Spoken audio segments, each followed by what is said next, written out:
돌아오셔서 또 건강한 모습에 있어서 참으로 하나님께 감사를 드립니다. 아멘. 우리 최성현 장로님이 어제 이사를 하셨어요. 여러분들 새롭게 이사하신 곳에서 장로님 하시는 모든 일들이 그렇게 잘 진행될 수 있도록 기도를 좀 해주시기 바랍니다. 주중에 진리 햇불 선교회를 통해서 한 분을 소개받았습니다. 차상석이라는 남자분이었는데 오늘 오신다고 하셨는데 갑자기 일이 생겨서 못 오시겠다고 이렇게 연락이 저에게 왔습니다. 다음 주에 오시겠다고 하니까 성도님들 남자분 한 40대 정도 되시는 것 같아요. 오시면 좀 뜨겁게 환영을 좀 해주시기 바랍니다. 오늘 그 3040 모임이 우리 최세형, 문성은 두 분 가족에서 있습니다. 집에서 3040이라고 첫 번째로 이름 붙이고 모이는 것 같아요. 보니까. 근데 이제 이 가정에서 저희가 모이는데 우리 어르신들은 저희가 초청을 못하지만 뜨거운 마음으로 또 기도해 주시고 또 응원해 주시면 감사하겠습니다.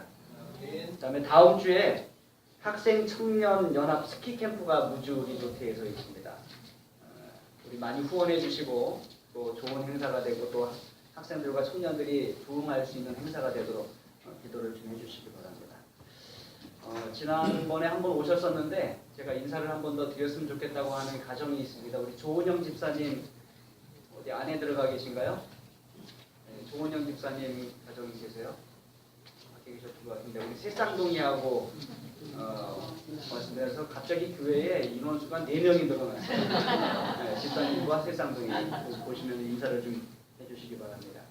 우리 오랜만에 강수용 자매가 우리 교회를 방문했습니다. 어디 계시죠? 네, 저 안쪽에 있습니다. 우리 성호 청년하고 교장 청년인데 또 환영해 주시기 바랍니다. 그 다음에 임기태 장로님, 장순여 집사님 또 오랜만에 친정을 방문해 주셨습니다. 뜨겁게 박수를 좀 환영해 주시기 바랍니다. 우리 두 분의 아름다운 우리 집사님의 또 아름다운 특창에 참으로 감사를 드립니다. 그런 아름다운 찬양이 우리 다른 집사님들을 통해서도 계속해서 하나님께 드려지고 또 하나님께 영광 돌려지게 되길 간절히 바랍니다. 우리 성경 말씀 함께 보겠습니다. 누가복음 23장 42절에 있는 말씀 함께 읽도록 하겠습니다. 누가복음 23장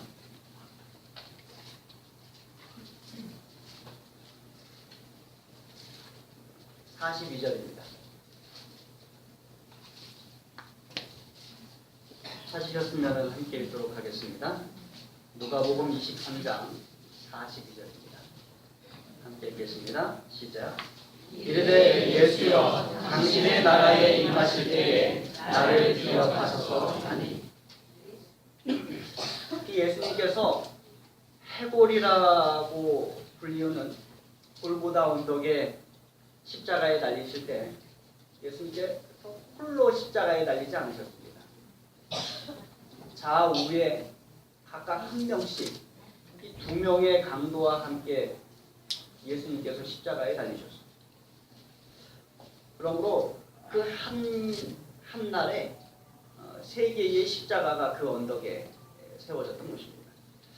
만일 제가 그날 사형을 집행하는 로마의 백부장 가운데 한 명이었더라면 이 두 강도의 십자가는 이쪽에 그 다음에 예수님의 십자가는 이쪽에 좀 따로 세워놨을 것 같아요.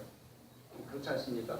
어떻게 예수님을 이 두 강도와 함께 나란히 이렇게 십자가에 세울 수 있겠습니까?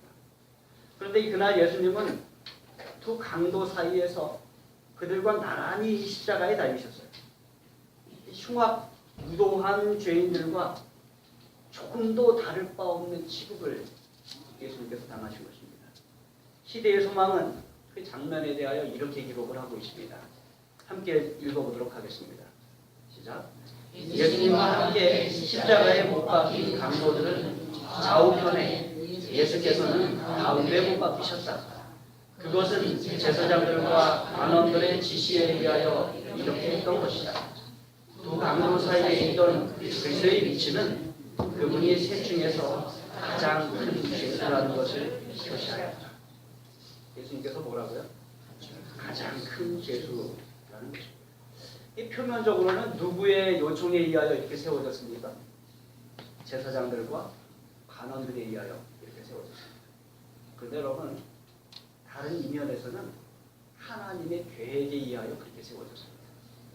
다시 말하면 하나님은 당신의 가장 거룩한 아들을 가장 거룩하지 못한 강도들과 함께 십자가에 달리시도록 허락하신 것입니다. 그리고 그렇게 계획하셨어요.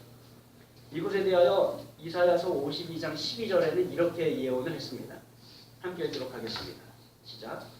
이는 그가 자기 영혼을 보내어 사망에 이르게 하며 범죄자 중 하나로 헤아림을 받았습니다.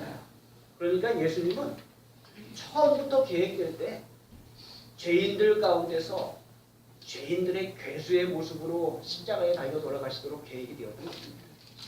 여러분, 이게 복음의 비밀이에요. 이것이 인간을 구원하는 하나님의 구원의 계획의 신비입니다. 하나님은 예수님께서 이 땅에 태어나실 때 마구간에서 짐승들 가운데서 태어나게 하셨어요. 짐승들에 둘러싸여서 태어나게 하신 것입니다. 그러더니만 마지막에 숨을 거두실 때는 누구들 사이에서 돌아가시게 하셨어요? 강도들 사이에서. 죄인들 중에서도 가장 큰 죄인들 가운데서 십자가에 달려 돌아가시도록 하신 것입니다. 그러니까 예수님은 출생하실 때부터 돌아가실 때까지 철저히 낮아지시는 그러한 삶을 사셨어요. 철저한 죄인의 모습으로 돌아가신 것입니다.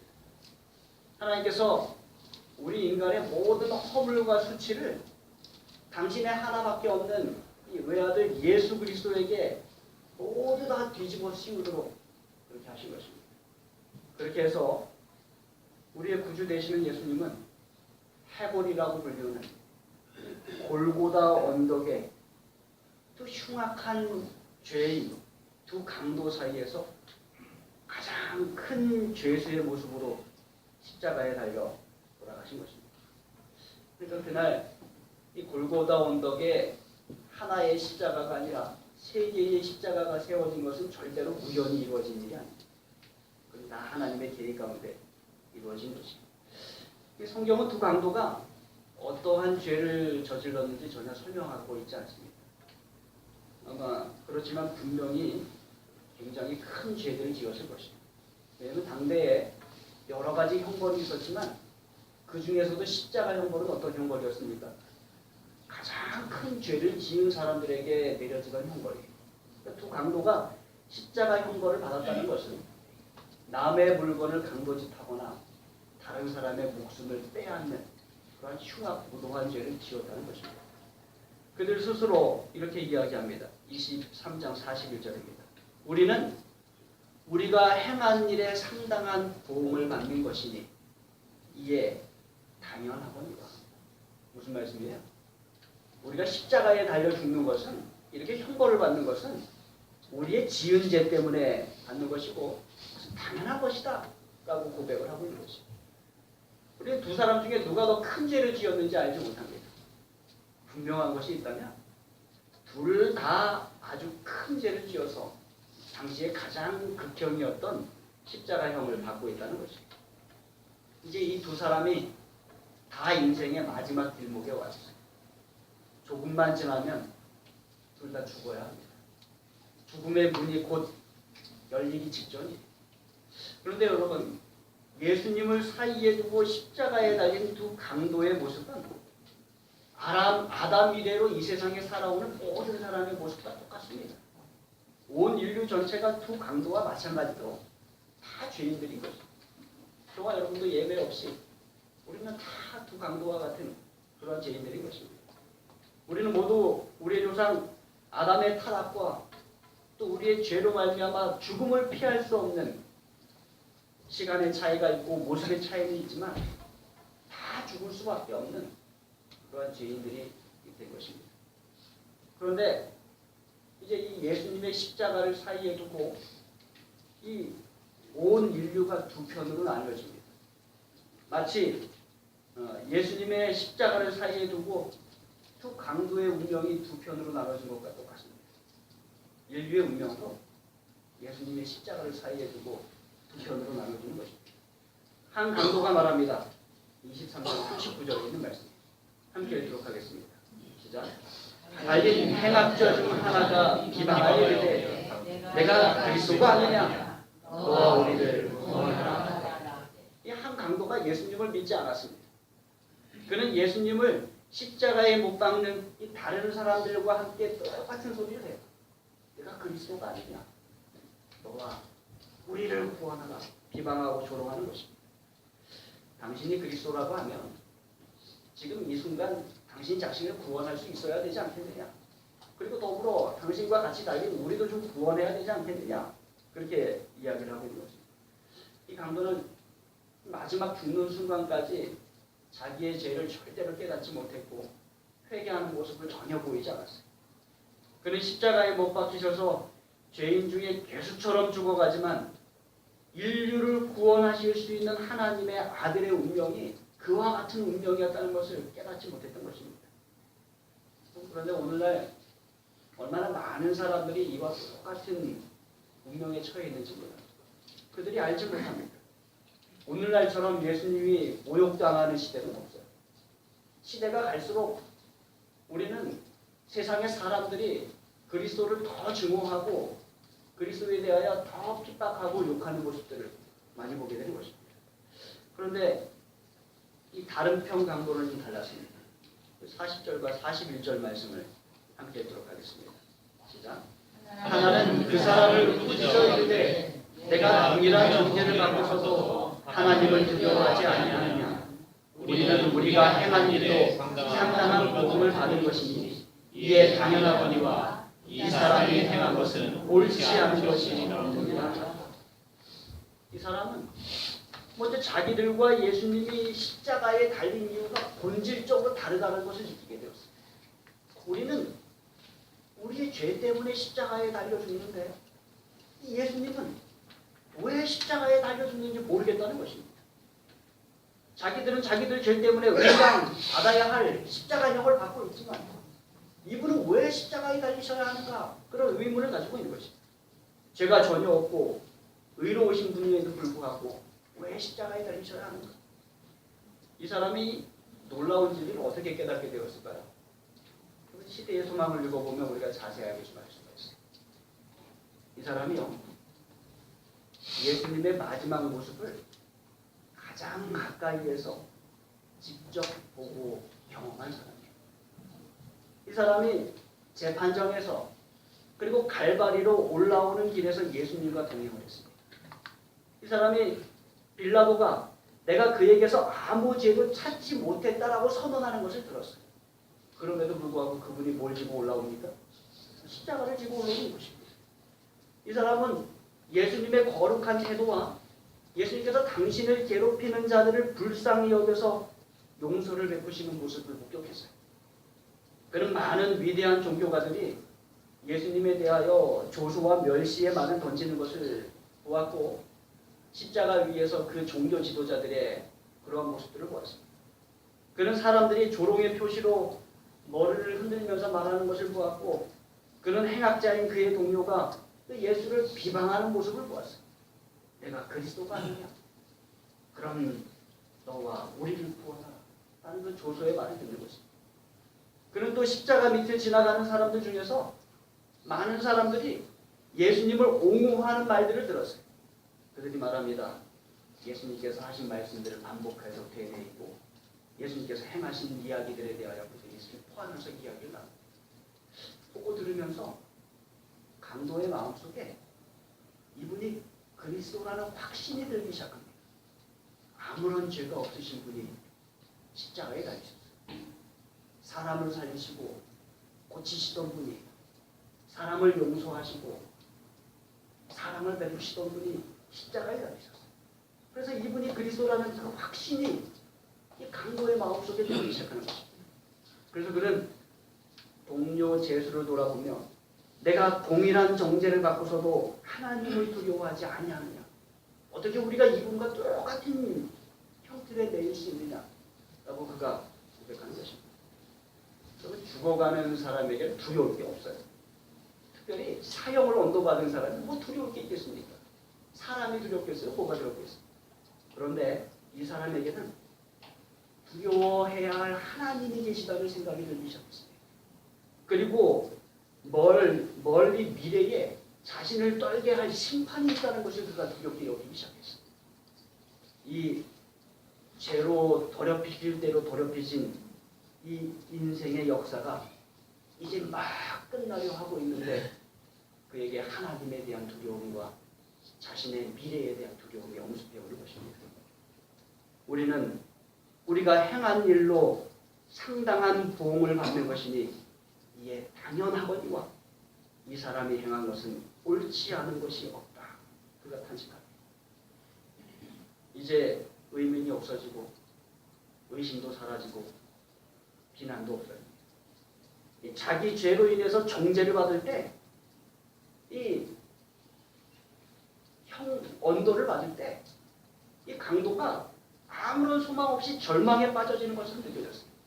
그런데 지금 이상하게도 편안하고 부드러운 생각들이 떠오르는 것입니다. 그는 예수님을 믿고 따라온 사람들이 울면서 하는 말들을 듣습니다.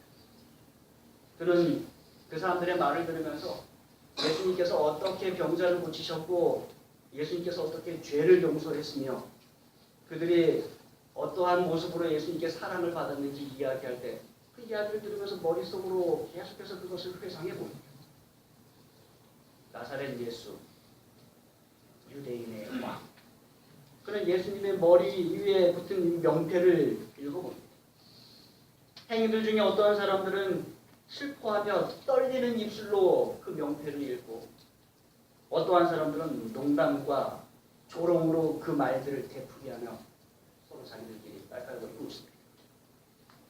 성령께서 그 강도의 마음을 비추셔서 차츰차츰 확신의 고리들이 연결되게 합니다. 하나 연결돼서 그 강도의 마음속에 이제는 확신이 가득 차게 됩니다. 드디어 그는 그렇게 상처 입고 조롱당하며 십자가에 달리신 예수에게서 세상 죄를 지고 가는 하나님의 어린 양의 모습을 발견하게 되는 것입니다. 그래서 그는 확신에 차서 입을 열어 예수에게 말합니다. 예수여, 당신의 나라에 임하실 때에 나를 기억하소서. 예수님, 당신의 나라가 임할 때 나를 좀 기억해 주십시오. 그런 이 부탁이 아주 소박한 부탁이에요. 그리고 매우 막연한 부탁이에요. 구체적이지 않습니다. 그는 예수님의 나라가 임할 때 자기에게 상을 달라고 말하지 않았어요. 그럼 당신의 나라가 임할 때 나를 구원해 달라고 이야기하지 않았어요. 그저 뭐라고 얘기하는 거예요? 나를 좀 기억해 주십시오. 나를 잊지 말고 예수님 좀 기억해 주십시오. 그는 사회적으로 아주 큰 죄를 지은 흉악범이었기 때문에 많은 사람들은 그를 빨리 잊고 싶어 했을 것입니다. 그리고 자신도 사람들로부터 빨리 잊혀지기를 원했을 것입니다. 그는 흉악범이었기 때문에 가족들로부터도 잊혀지고 싶었어요. 자신도 가족을 잊고 싶었어요. 그런데 지금 이 순간 누구는 나를 기억해 주었으면 좋겠어요. 예수님은 나를 기억해 주셨으면 좋겠어요. 이 얼마나 아름답고 소박하고 겸손한 믿음인지 모르겠습니다. 여기서 중요한 것은 이 강도의 마음 속에 예수님에 대한 믿음이 생겼다는 거예요. 확신이 생겼다는 거예요. 여러분, 더 중요한 것은 이 사람은 도저히 예수님을 믿을 수 없는 상황에서 믿게 되었다는 것입니다. 여러분, 이 사람이 예수님께서 십자가에 달려서 무기력한 상태가 되었을 때 믿게 되었어요. 그럴 수 있으니까. 자기는 물론이고 그 누구도 구원할 수 없는 처지에 달리셨는데 이 사람이 예수님을 믿게 되었다는 것입니다. 그는 예수님께서 능력이 많으실 때, 병자를 고치실 때, 죽은 자를 살릴 때 믿지 않았어요. 그는 물이 변하여 포도즙이 되는 이적을 만드실 때 예수님을 믿지 않았어요. 그는 예수님의 인기가 높았을 때 또는 예수님의 부활과 승천의 조짐이 보일 때 예수님을 믿지 않았어요. 정반대로 자기와 똑같은 모습으로 십자가에서 무기력하게 죽어가시는 지금 예수님이 하느님의 아들이라는 확신이 그에게 드는 것입니다. 예수님은 지금 자기 자신은 물론이고 아무도 구원할 수 없는 무기력한 상태처럼 보여요. 속수무책, 아무것도 하실 수 없고 절망적인 상황 한가운데 빠져있는 것처럼 보여요. 그런데 그런 예수님께 부탁하는 거예요. 예수여, 당신의 나라가 임하실 때 나를 기억하여 주시옵소서. 우리가 누구에게 무언가 도움을 요청할 때는 어떠한 사람에게 요청하는 것이 맞습니까? 뭔가 해줄 수 있고 좀 도와줄 수 있는 사람에게 요청하는 것이 맞아요. 이 친구 집사님이 컴퓨터를 잘 다뤄. 우리 집사람이 이제 사무실에서 일을 하다가 컴퓨터에 어려움이 생겨서 저한테 전화를 하는데 제가 해결할 수 없는 거예요. 그래서 생각하다 누구한테 했어요? 이 친구 집사님한테 했어요. 저분이 일요일날 가서 몇 시간 가서 그걸 다 고쳐줬습니다. 우리는 누군가에게 도움을 얻을 수 있는 사람에게 도와달라고 합니다. 그런데 이 강도는 자기와 함께 무기력하게 죽어가는 예수님께 확신을 가지고 자기를 기억해달라고 이렇게 이야기를 하고 있는 것입니다. 어떤 학자는 말하기를 이 강도와 예수님의 대화는 기독교 최초의 설교와 같다 이렇게 얘기했습니다. 그렇지 않습니까? 왜냐하면 예수님을 버리고 도망간 예수님의 제자들, 베드로를 비롯해서 사도들조차도 깨닫지 못했던 구원의 비밀을 누가 먼저 깨달았어요? 이 십자가 옆에 달렸던 강도가 먼저 깨달은 것입니다. 제자들은 메시아가 버림받고 고난받고 십자가에 못 박힌다는 사실을 도저히 이해하지 못했어요. 그래서 예수님 잡히자마자 어떻게 했습니까? 다 도망가 버렸어요. 3년이 넘도록 따라다녔던 이 사람들이 온데간데 없이 다 도망가 버리고 만 것입니다. 그래서 그들은 예수님께서 십자가 못 박히시는 모습을 보지 못했어요.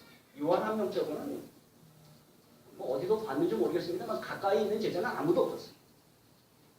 그런데 전혀 엉뚱하게도 예수님과 함께 십자가에 못 박힌 이 강도 한 사람이 십자가에 달려 돌아가시는 이 무기력한 예수님 모습에서 세상 죄를 지고 가는 하나님의 어린양 메시아의 모습을 발견하게 되었습니다.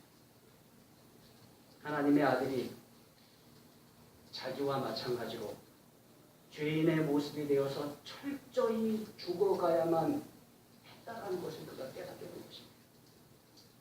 예수여, 당신의 나라에 임하실 때 나를 기억하소서. 십자가 밑에 있는 자들이 그 강도가 예수님께 하는 말을 듣습니다. 회개한 사람의 음성이 그 사람들의 주목을 확 끌었어요. 둘 다 죽어가고 있는데 한 사람이 다른 한 사람한테 말을 하죠. 십자가 밑에서 예수님의 옷 때문에 실랑이를 벌이던 로마의 군병들이, 그분의 속옷을 제비 뽑던 그들이 그 말싸움을 멈추고 그 음성을 듣습니다. 사람들이 성난 음성이 조용해져요. 그들이 숨을 죽이고 예수를 쳐다보며 죽어가는 그분의 입술에서 나오는 대답이 무엇인지 기다립니다. 예수의 음성이 즉시 이르러 왔어요.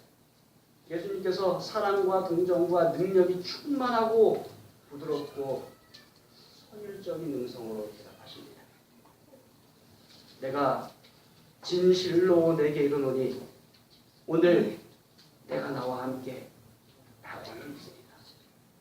뭐라고 대답하셨어요? 내가 진실로 내게 이르노니 오늘 내가 나와 함께 낙원에 있으리라. 강도의 부탁은 상당히 애매모호했습니다. 뭐라고 부탁했어요? 예수님, 기억해 주십시오. 그런데 예수님의 대답은 매우 구체적이었어요. 내가 내게 진실로 이르노니 내가 나와 함께 낙원에 있으리라. 오늘 죄인으로 이 십자가에 못 박혀 죽어가는 오늘, 표면상으로는 완전히 패배하여 흑암인 이 오늘, 내가 내게 약속하노니 너는 나와 함께 낙원에 있게 될 것이다. 여러분, 흉악한 죄를 지어서 십자가형을 당했던 강도가 죽기 직전에 구원을 받았어요. 놀라운 일 아닙니까? 우리는 때때로 어떠한 분이 임종 직전에 신앙을 고백하면 그분이 구원을 받았을까 의구심을 가져요. 왜요? 평생을 그렇게 안 살아왔거든요.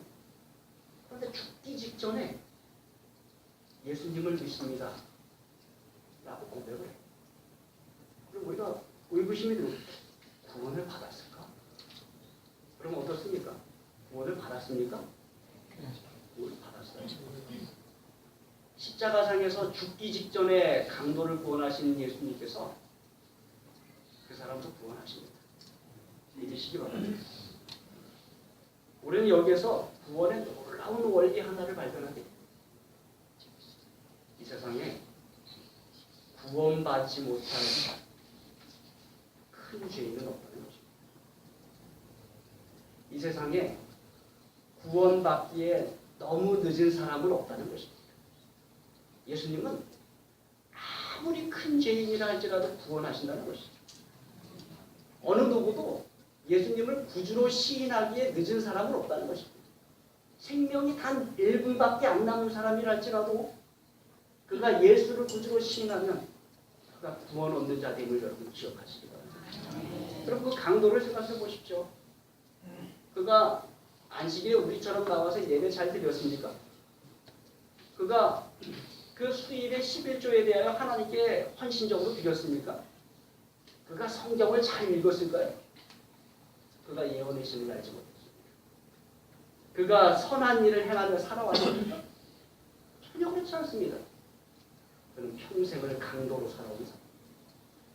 그런데 그러한 그가 자신의 큰 죄로 말미암아 십자가형을 언도받을 수밖에 없었던 그 강도가 예수님의 사랑에 의하여 예수님의 용서에 의하여 구원받았습니다. 기억하시기 바랍니다. 이 세상에 구원받지 못할 만큼 큰 죄를 지은 사람은 없습니다. 이 세상에 구원받기에 너무 늦은 사람은 한 사람도 없다는 것을 여러분 기억하시기 바랍니다. 더불어 우리가 함께 기억해야 될 것은 판단하거나 비판하지 말라는 것입니다. 어떠한 사람의 신앙이 어떻고 어떠한 사람의 행위가 어떻고 어떠한 사람의 믿음이 어떻고 우리가 판단할 수 없다는 것입니다. 판단은 누가 하죠? 하나님이 하십니다. 구원은 누가 하십니까? 하나님이 하십니다. 그 모든 것들은 다 하나님께 맡기시기 바랍니다. 다만 우리의 자세는 하나님과 예수님 앞에서 그 강도가 가졌던 그 자세를 우리가 가져야 하는 것입니다. 예수여, 당신의 나라 임하실 때 나를 기억하여 주소서.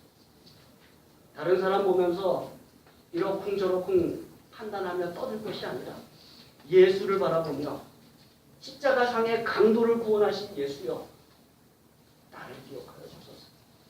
나를 구원하여 주소서 하는 것이 우리의 믿음의 고백이 되어야 하는 것입니다. 시대의 소망은 이렇게 기록하고 있습니다. 함께 읽도록 하겠습니다. 시작. 예수님이 강도들과 같이 십자가에 못 박히셨을 때 그들 가운데 세워짐으로 그분의 십자가는 죄악주의에 놓인 이 세상의 한복판에 세워졌다. 그리고 참여한 강도에게 하신 용서의 말씀은 지구의 가장 먼 변경에까지 비치게 될 횃불에 불을 붙였다. 예수님의 십자가는 의인들 가운데 세워지지 않았습니다. 예수님의 십자가는 두 강도 사이에 세워졌습니다. 예수님의 십자가는 의로운 세상 한복판에 세워지지 않았습니다. 예수님의 십자가는 해골이라고 하는 골고다 언덕에 세워졌습니다. 심판과 판단을 위해서가 아니라 구원을 위하여 세워졌으며 용서를 위하여 세워졌으며 여러분 기억하시기 바랍니다. 그리고 참회한 강도에게 하신 용서의 말씀은 지구의 가장 먼 변경에까지 비치게 될 횃불에 불을 붙였다. 예수님의 그 용서의 말씀, 천국에 너가 나와 함께 있으리라라고 하는 그 구원의 말씀이 먼 변경에까지 비쳐야 할 횃불에 뭘 붙였어요? 불을 붙였어요. 이제 저와 여러분에게 사명이 있음을 여러분 기억하시기 바랍니다. 어떤 사명이 있어요?